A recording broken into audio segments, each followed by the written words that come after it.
నిన్న రేవంత్ రెడ్డి గారు మాట్లాడుతూ ఏమంటాడంటే 21,000 కోట్ల వడ్డీ లేని రుణాలు అందించాము అన్నాడు. 21,000 కోట్లు వడ్డీ లేని రుణం మహిళలకు ఈ సంవత్సరంలో అందించాము అన్నాడు. నేను మొన్న అసెంబ్లీలో క్వశ్చన్ వేసిన, ఇది అసెంబ్లీలో నా క్వశ్చను ఆన్సర్. ఇది నేనే ఒట్టిగా ఏది మాట్లాడను, ఏది మాట్లాడినా ఆధారాలతోని నిజాయితీగా మాట్లాడడం మాకు కేసీఆర్ గారు నేర్పారు. ఇది అసెంబ్లీలో మొన్న జరిగిన అసెంబ్లీ సెషన్లో నేను వేసిన క్వశ్చను, దీనికి సమాధానం సీతక్క గారు మంత్రి గారు ఇచ్చారు.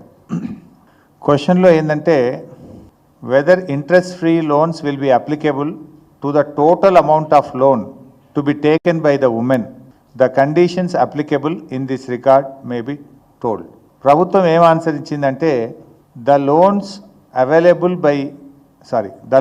Availed by SHGs from banks and Srinidhi are eligible to interest subvention. GO number 27 dated 2/3/2015 up to loan outstanding of 5 lakhs.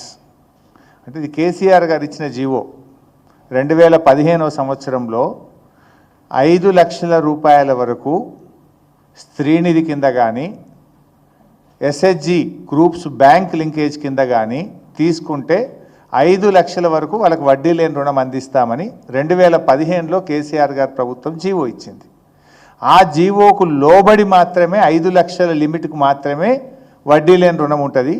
దాని మీద ఎంత తీసుకున్నా కూడా వడ్డీ మహిళా సంఘమే కట్టుకోవాలని ఇది శాసనసభలో కాంగ్రెస్ ప్రభుత్వం ఇచ్చిన సమాధానం. మరి నేను ఏమంటున్నారు, 21,000 కోట్ల వడ్డీ లేని రుణం అందించాము అన్నారు. ఇప్పుడు ఒక్కొక్క గ్రూప్కు 15 లక్షలు 20 లక్షల రూపాయలు తీసుకున్నారు. మరి 20 లక్షల గ్రూప్ తీసుకున్న గ్రూప్కు వడ్డీ లేని రుణం వస్తుందా? 5 లక్షలకే వడ్డీ లేని రుణం వస్తుంది.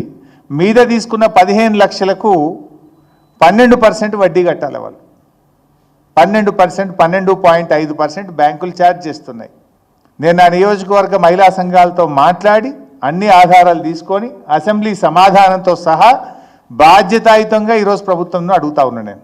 అంటే 21,000 కోట్లు వడ్డీ లేని రుణాలు ఇవ్వకుండానే మేము మొత్తం 21,000 కోట్లు వడ్డీ లేని రుణాలు ఇచ్చామని చెప్పి ఈ రాష్ట్ర మహిళల్ని రేవంత్ రెడ్డి మోసం చేస్తున్నాడు, దగా చేస్తున్నాడు.